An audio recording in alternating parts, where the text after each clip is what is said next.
What's up, witches? If you're familiar, then welcome back to another video. If you're new, then hello, welcome. Today I just wanted to do something a little different than a story time and make another little rant.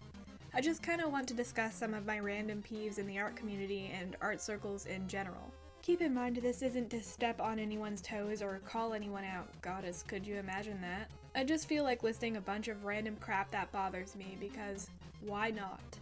I've been an artist online for probably like 5 or 6 years now, and until recently I was definitely more of a lurker than a poster. I know very well about art community dramas that happened in like 2016, my god. But one thing that has been a running trend throughout all of these years has just been artists being way too attached to their properties. Now, I don't think that being protective over your OCs or your artwork itself is necessarily a bad thing. You are completely within your right to protect your copyrighted properties. That is not the issue. The thing that just absolutely bamboozles me beyond any sort of human comprehension is why people are so possessive over brush settings, poses, art styles, and ideas so general and non-specific that they cannot be copyrighted. As for brush settings, I have seen many artists post work-in-progress images of their work with all of the brush settings censored. Why?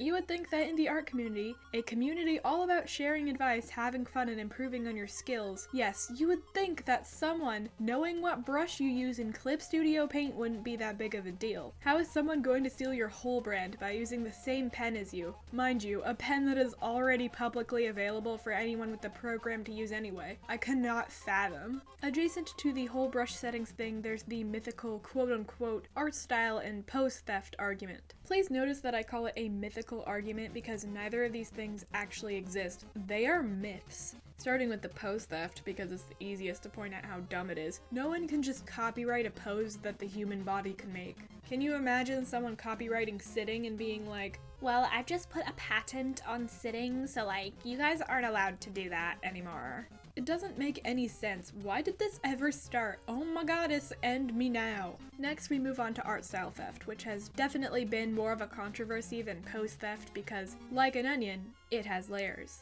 First, let's talk about the most relevant thing. No one can legally lay claim on an art style. If that were the case, then anime companies would be suing each other left and right, and furry artists would be at each other's throats in court. Saying that no one else can draw in the same style as you is like a horror movie director saying that no one else can make horror films because they came up with the idea first. It's ridiculous. But if you were to argue the moral side of things rather than the legal side, like saying, hey, well, isn't it kind of rude to copy someone's style? Well, I don't think that argument has much of a leg to stand on either. You've probably heard it before, but imitation is the sincerest form of flattery. We often take inspiration from things that we like and see around us, which is why so many artists start out drawing in anime or cal art styles. What you are exposed to and what you enjoy has a great influence on what you create. Thus, people, especially children, should not be seen as malicious for imitating a style that they like. Do I think that complete imitation is a great idea or good for your artwork and improvement?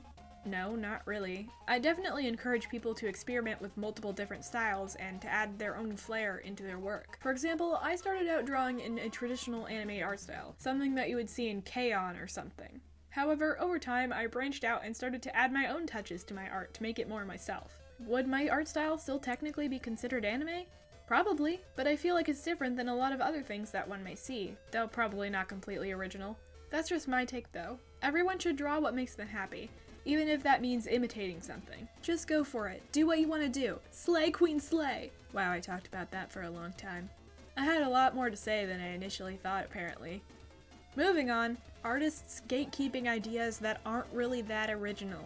As I harped on above, some styles are too vast to claim as one's own. This also extends to ideas that are too broad to slap a patent on. You ever heard of closed species? Well, they're still going somehow, as much as we all wish they weren't. For those of you who aren't familiar with closed species, essentially closed species is the term for a race or breed of fictional creatures created by an artist. As the closed in the name implies, these species are not open for people outside the artist and those the artist has given permission to draw. Basically, if you ain't the artist or in the artist's inner circle, then you cannot draw a character derived from that closed species. I think that the idea of closed species in general is kind of dumb. It kind of inhibits creativity, like saying, well, you can't make a Jedi or a Hobbit OC because those things already exist. But this becomes an even bigger problem when the closed species are formed from ideas that are so general and non-specific that people who haven't seen the closed species could easily come up with the same thing. A good example actually comes from a video made by Pondersprocket titled A Queen's Innocence Only in Jest. There's a specific section in the video where Ponder goes over how the artist in question harassed and attempted to get another artist to remove their work because the title of the piece was Ghost Doggo.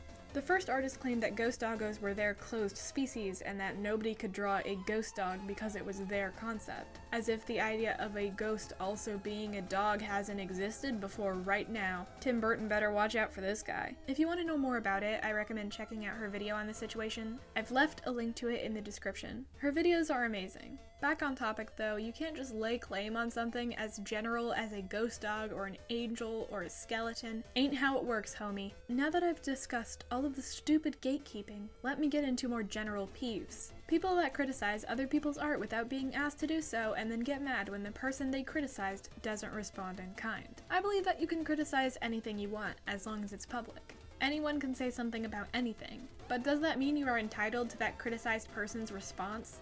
No. If y'all have been in the art community for a while, you may remember back in 2017 and 2018 when it became cool to shit on artists and make them feel bad for the work that they created, especially when it comes to younger artists. There were channels full of cringe comps where young children were presented to the public and basically became laughingstocks. I think that it's important to know who your audience is when making a critique. It's good to be tactful. Consider who you're talking to, especially if they're, a child. Not only that, but not everyone is out here looking for a critique. Some people are just doing what they love for the sake of it. That 15-year-old isn't gonna be able to draw perfect anatomy, especially if they're just starting out. Be honest, but be gentle. Side note here, but if anyone wants to critique my work, feel free to do so. I'm not the best at art and would appreciate feedback. Just want to put that out there. Now, this one is directed at the possible kiddos out there watching. Do not, I repeat, do not post NSFW art. Minors are sexual, alright? It's a part of growing up. What's also a part of growing up as an artist is wanting to draw suggestive or NSFW art to explore things. We've all done it. Let's just be honest here. No lying. We all know that them kiddies want to draw them titties, alright? From one artist who posted that kind of shit when I was younger to another, don't do it! Don't do it at all. It will attract the wrong kind of people, let me tell ya.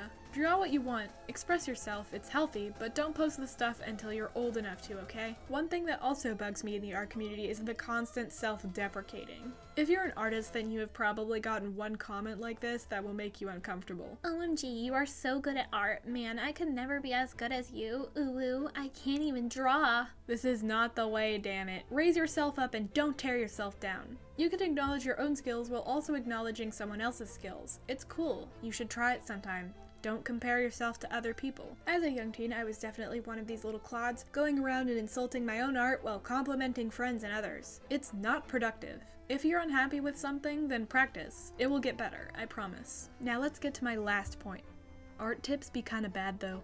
A lot of people in the community like to say that to be a good artist, you have to have materials of the utmost quality. But this isn't true at all. Homie, you can make beautiful art with a mechanical pencil and a McDonald's napkin. You don't have to rely on expensive products. And you don't have to pay $200 for a tablet to be worthy. Now for the rest of the video, I just want to give you all some general tips on how to improve your art that don't require a $500 splurge. First, use references. Now I know you've probably heard this one so much that you just rolled your eyes into the back of your head, but I'm serious. References can help so much when you're drawing something that you're not particularly familiar with, especially more difficult poses. But I do have some extra suggestions that go along with using references. Create a folder and fill it with a bunch of different references. It can be poses, other art, color wheels, skin tones, flowers, clothing, all sorts of things. Not every reference is a mapped out guide on how to draw the human body. Sometimes it's a picture of a shoe that inspires a whole outfit. Be creative. And if there's a reference that you need but can't find online, take a picture of yourself doing the pose that you have in your head. I do that a lot with my own hands actually, it's pretty helpful. Next, draw what you want to draw. As long as it's not against the law, you should be able to draw what you want.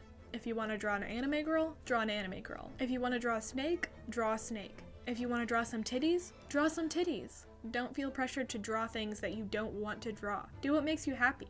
Experiment. It's alright to step out of your comfort zone. Even if what you want to draw doesn't get as many likes as your other things, it doesn't matter. It's about what you want to do and what makes you happy in the end. Thirdly, seek out some tutorials. If you're interested in improving your work, seek out tutorials for specific things like line art, shading, and color theory. Of course, you don't have to copy every technique, just take others' suggestions to heart. In fact, I actually suggest watching multiple tutorials for the same thing and comparing and contrasting them, deciding which method works the best. My final tip is don't overwork yourself. There's this frankly kind of moronic notion that you have to draw every day to improve, that you have to draw with intention, every piece is practice. That, ladies, gentlemen, and everyone in between and outside, it is definitely not the case. Take breaks. Draw the things that you want. Not everything has to be anatomy practice or some big piece. Feel free to doodle. I'd say that that's an even better way of improving. Don't burn yourself out. With all of that being said, I hope you enjoyed this little video. I'm sorry that I missed out on last week's upload date. I've been kind of depressed, to be honest. I'm turning into a recluse more and more every day, I swear. I'm working on a larger project, probably gonna be a review of some sort, so stay tuned for that, I guess, if you're interested. If you made it to this point in the video, then thank you. It means the world to me. If you feel so inclined, go ahead and like the video or subscribe if you'd like to become one of my familiars. Leave a comment down below with some feedback if you'd like. I'm always open to suggestions if you have them, or requests, whatever. I hope you have a nice rest of your day, and don't forget to stay magical.